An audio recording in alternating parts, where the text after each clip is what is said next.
Story 1. Once I was working in a restaurant and got done at around 12-ish. I always rode my bicycle to and from work. It was about 15 miles along a bike trail next to the train tracks. This trail was constantly straight, but had quite a few exits here and there. It also only had a few small parts of it lit up by street lights, so without my front bicycle light, I would be blind for the most part. So this one night I leave for home after the shift and I notice a guy is biking behind me, which isn't too weird at that time of night in a busy but very safe city.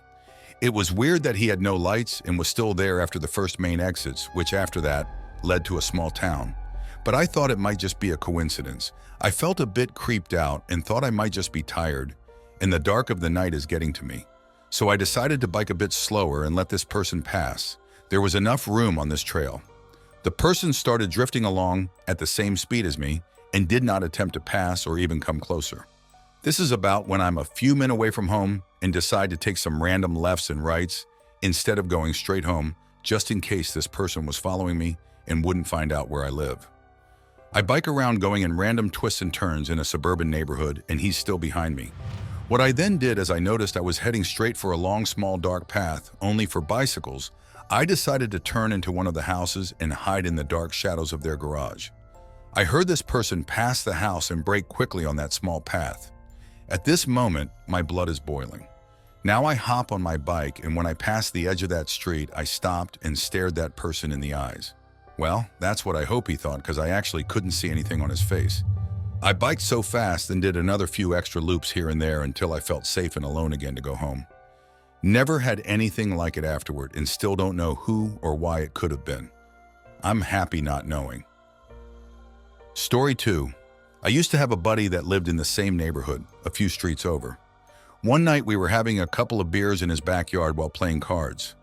I had some things to do the next morning, so just before 10 I said my goodbyes and shoved off.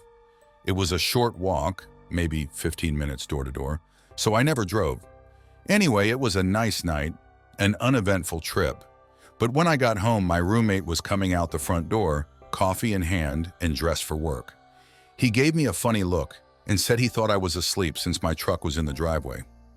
I told him where I'd been and asked why he was going into work at night. That's when he kind of laughed and asked if I was drunk. We stared at each other for a minute, and then he told me it was just after 5 in the morning and he was going in just like he usually did. In my entire life, I'd never felt more confused than I did at that moment. I could tell he was deadly serious, but I knew I had just left my friend's house. I checked my phone and sure enough, 5-something in the AM, my roommate left for work. I paced circles in the living room for a bit, then called the friend whose house I just left. He groggily answered and confirmed I'd left at 10 the previous evening. I have no idea what happened during those 7 hours of my life, and it gives me chills to think about it all these years later. I wasn't drunk, I wasn't tired. No one could have slipped anything in either of the 2 Coors Lights I'd had. No known medical conditions that would have caused me to black out, and nothing has happened like it since. I just don't know what happened at that time. Story 3. I had freshly turned 18 and was working a closing shift at a small cafe in a grocery store. One of my regular customers comes in, Tom. Tom was a hugger. He'd come in and call out, "Where are my girls?" And we'd all have to awkwardly hug this 80-year-old man while he whispered, "God bless you," in your ear. I hated Tom. He always held on a little too long and whispered a little too close. On this shift, I was closing alone and Tom came in at about 4 p.m. Not unusual. I dealt with the creepy and got him his coffee and bagel. He was with his wife this time. She was sweet but tired looking. He started asking me questions as I worked. What do I have to do at night? Is it hard closing alone? What time am I off? Do I ever get scared walking to my car in the dark? The questions got progressively more uncomfortable, and his wife just sat there silently. I answered as friendly as I could despite the hair on the back of my neck standing up. I would catch him staring at me often. It was okay though. I was off work at 7, so it wasn't a big deal. Until he didn't leave. His wife went home without him, and he just stayed staring for hours. I asked if there was anything else he needed, and he said no. I'm just waiting for you to get off of work. He wanted to walk me to my car, he said, because young girls shouldn't be in a dark parking lot alone. I told him it wasn't necessary and continued about my work, ignoring him now even as he stared. He left about 15 minutes before my shift ended, into the dark Michigan winter, and I breathed a sigh of relief. I didn't think twice when I punched out and headed to my car. I grabbed my snow brush and began clearing my car, enjoying the quiet that's unique to a snowy night. I began to hear the crunching of footsteps behind me. I brush it off. I am in a parking lot after all. But they get closer, past any other car and directly towards my car, parked away from the others in employee parking. I look, and it's Tom, maybe 50 feet away and smiling. He tells me that I should have looked for him. He had been sitting outside waiting for me, and I should know it's dangerous for young girls to be alone in a parking lot at night. I began shaking. I tried to open my car door, but it was frozen shut due to the earlier storm. Tom came closer, calling me a stupid girl and asking God to forgive him. I debated running back into the store. He was so old, he surely couldn't keep up, right? I didn't want to change it, though. He could have been younger, as I'm a terrible judge of age. And I'm not exactly fast myself considering my weight. So I stand my ground. I fumble in my purse for my pepper spray, thankfully attached to my keys. I tell him to stay back, I have pepper spray, and to go home to his wife. He glowers at me. I show him the tea canister. We're about 15 feet apart now. He's well within range. He calls me a bitch, spits at me, and heads back into the store. I get in my half-uncovered car and drive home, terrified. I called the store when I got home, only a mile and a half away, so about 2 minutes, and told them what had happened. They kicked Tom out and told him not to come back. He began cursing up a storm, and his wife had to come to pick him up. He ended up getting arrested for child pornography a couple of years later, but I don't know the details as I had moved away at that point. Can't say I'm sad to see him go, though. Story 4. So this happened on my shift graveyard. I was helping another short-staffed store across town. Had a woman come in. She seemed a little frazzled and is carrying a Bible, but otherwise she seems fine.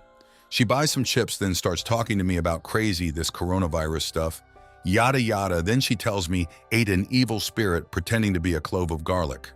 I, of course, think she's just messing with me, but no, she pulls out a piece of garlic, lays it on the counter, and starts telling me it isn't garlic and is a demon that wanted to possess her. She then starts asking me if I believe in spirits or if I can see them, because despite looking like I'm one of the humans, that's a third demon. I'm a human who's a third angel who was sent to Earth to help her expel the evil spirits and urges she feels, and that it's okay if I didn't know it. After all, she can see it, and she leaves the garlic on the counter and tells me that she'll wait for me to deal with it. Now that's pretty much where the original incident ended. A few days later, about 2 a.m., maybe 2:15-ish on a Tuesday.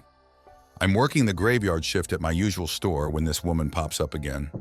She proceeds to just buy some candy and sort of hang out, asking me about jade, the jewelry type, and incenses and if we've met before.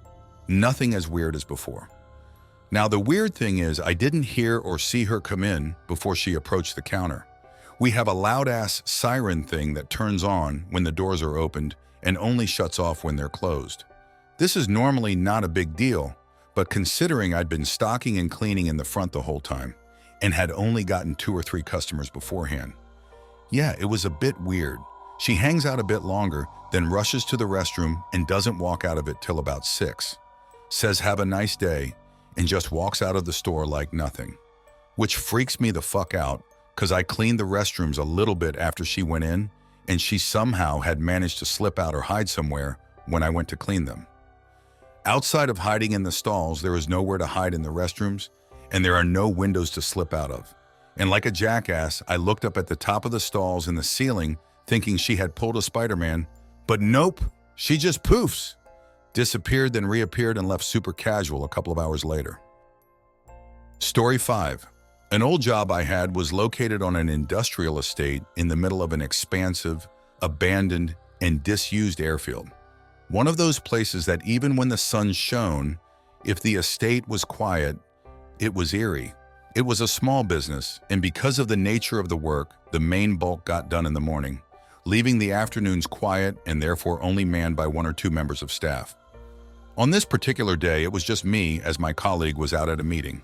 It was a sunshiny, normal day, and I'd been doing very little, as you do when left to your own devices in a quiet office, when I decided to take a break to pee. Now, because of the weird layout of the building, to get to the toilets, you went downstairs. Took a right at a crossroads, the front door on your left. through the, at that point, empty warehouse, and followed the loop, leaving you directly under the main office. So there I am having a grandiose wee when I hear the front door open and close. At this point, I'm not fussed. My colleague is due back in, so it's most likely them, and if it's not, it'll be one of the drivers anyway, who quite often pop in and out. As I finish up and flush the toilet, I peer out the small window behind the loo to scout our section of the car park and just see who's arrived. Only there is no cars bar mine. That's kinda odd, and I'm a little unsettled, but I shake the feeling off by figuring it's a nice day. Could just be a driver who has walked around. As I move to the sink and start washing my hands, the floorboards above my head start making the very familiar creaks and groans of somebody ascending the stairs, and I can tell exactly where they are by the sound of which stair they're putting weight on. So somebody's definitely in and heading to the office. For some reason, the weird, unsettling feeling of earlier starts coming back over me, so I finish up doubly quick time and come out of the toilets just as the main floorboard of the office creaks.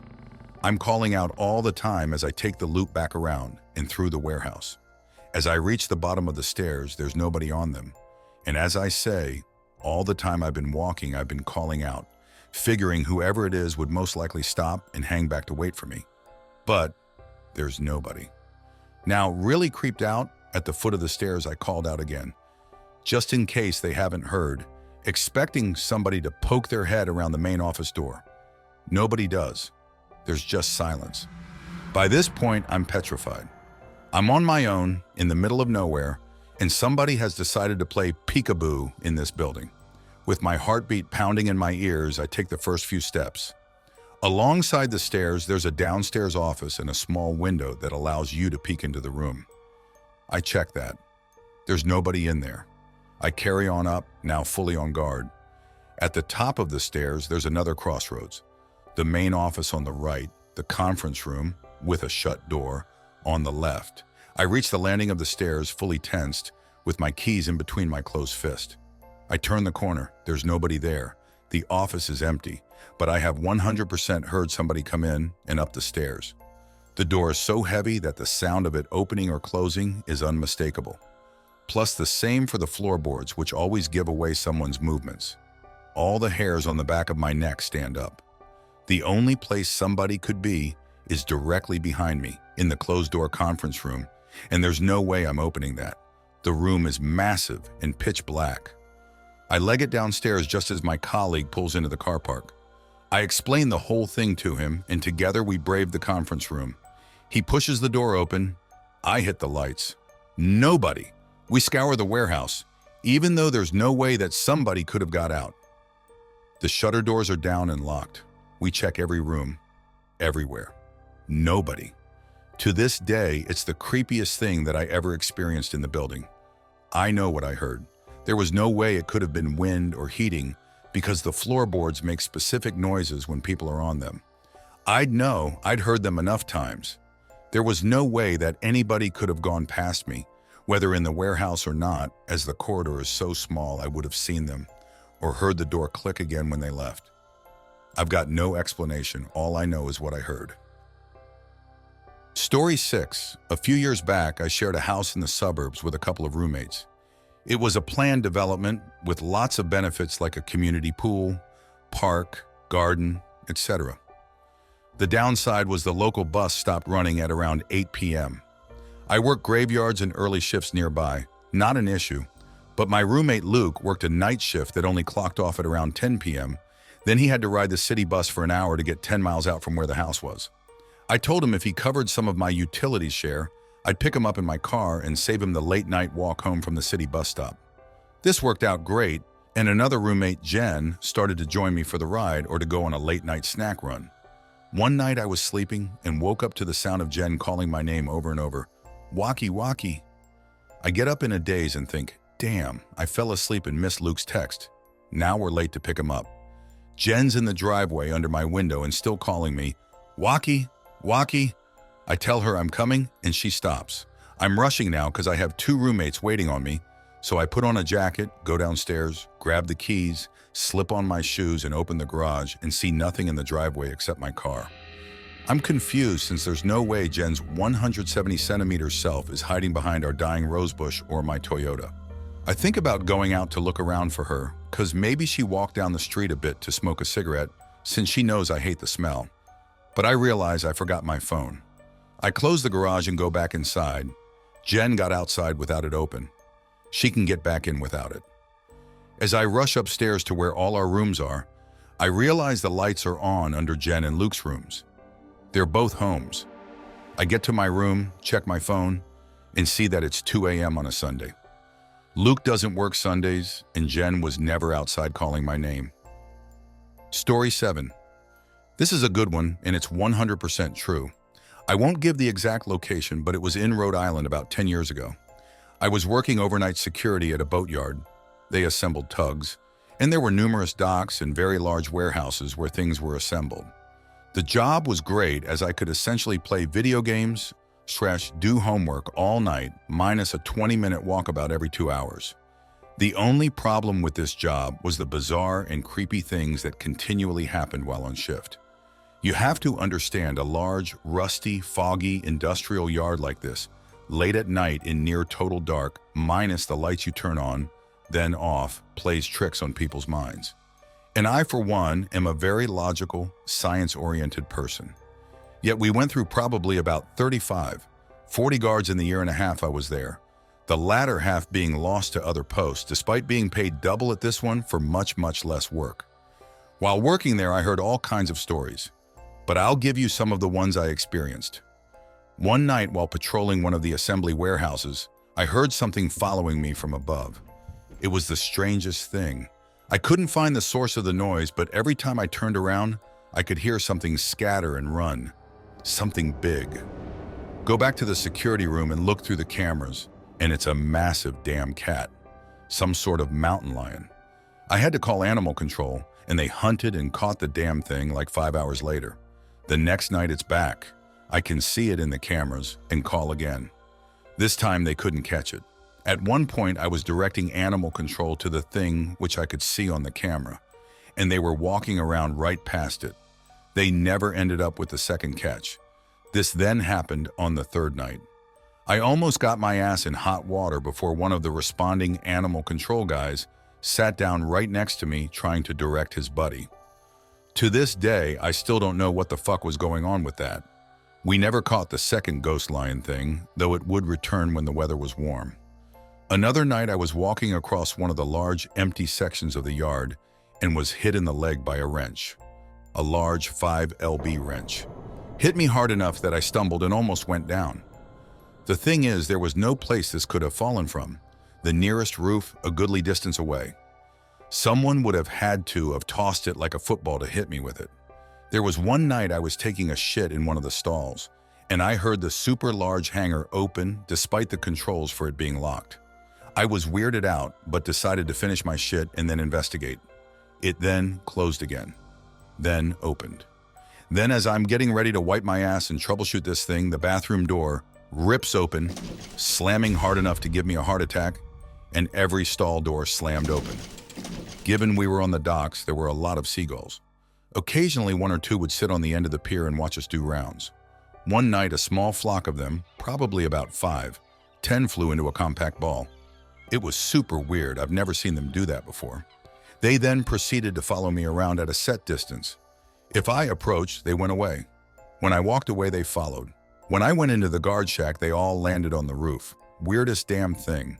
The last example I'll give was one of the few deaths that happened on site. A worker not wearing a harness doing a warehouse roof repair fell through and landed on some machinery a good 40 feet below. He was dead by the time the ambulance got there. The following day, the roof caved in on the CEO's office during an international conference call, sending him to the hospital. The weird thing is, the main office building was new construction with no maintenance issues whatsoever. Story 8. So I went outside for walks at night sometimes. It's not the best habit, but I figured it was all right to do that again because I moved to a gated complex. But I was wrong. One day I went back from a walk and found a stranger in the fountain garden circle, and he was looking at me as I got closer. I won't say I know everyone in the neighborhood, but I know a lot of people and their families because I'm part of the Women's Association, and yet I never even saw this guy. He could be a guest, sure, but he struck me as odd even from a distance. He was just standing still in the fountain in the middle of the night, so that's odd enough. But he also looked unstable to me. His eyes were red, he looked like he hadn't showered for a while, and his clothes were full of stains. Did one of the neighbors go through a rough patch or something, I thought. But I haven't heard anything like that. I decided to walk the long way around. We kept our eyes on each other. Then out of nowhere, he started screaming. I couldn't tell what he was saying, but it sounded horrible. He was angry, sad, or whatever intense emotion it was. So I bolted and he ran after me. He stopped screaming as he was chasing me. Instead, he got out a knife. I honestly thought I'd die if he caught me. I ran the fastest I had ever run in my life, but I didn't run straight home. I didn't want him to know where exactly I live. So I jumped over fences and trespassed into other people's properties, which was a horrible decision in hindsight, but I didn't think that far at the time. Got home and hid in my second story, up all night. I belatedly realized I might have invited disaster upon my neighbors, but I didn't have the guts to get out again. In the morning, I immediately went to look for the security to find out what the shit had happened last night. Security said there had been complaints about some ruckus and asked me about it. Yeah, that was probably me, but they didn't find any guy when they investigated last night, though apparently some people did see someone running, but probably me, not the guy I described. They looked for him for some time and did night patrols, but nothing. To this day, I still have no idea who that was and what was up with him, and I stopped going for night walks.